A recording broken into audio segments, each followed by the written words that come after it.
Sir, magandang hapon po sa inyo. Ay, magandang hapon po sa inyo. Sir, kahapon po ay pinatay na po ng Senado yung impeachment complaint, impeachment trial laban kay BP Sara Duterte.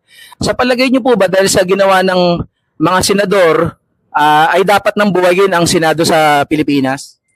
Para sa akin po, hindi naman po necessary na dapat buwagin ng Senado sa Pilipinas sapagkat sila na po yung naging sistema ng legislative system po natin. Nakasanayan na po sila. Kung bubuwagin natin yun, mag-a-adjust po tayo sa bagong normal.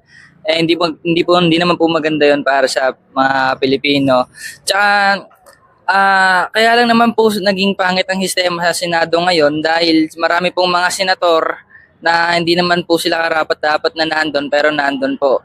Pero ngayon 2028 po, dumadami na po mga kabataang botante, mga maaalam na po bumoto kaya tingin ko po yung Senado po natin sa darating na 2028 magiging maayos na po.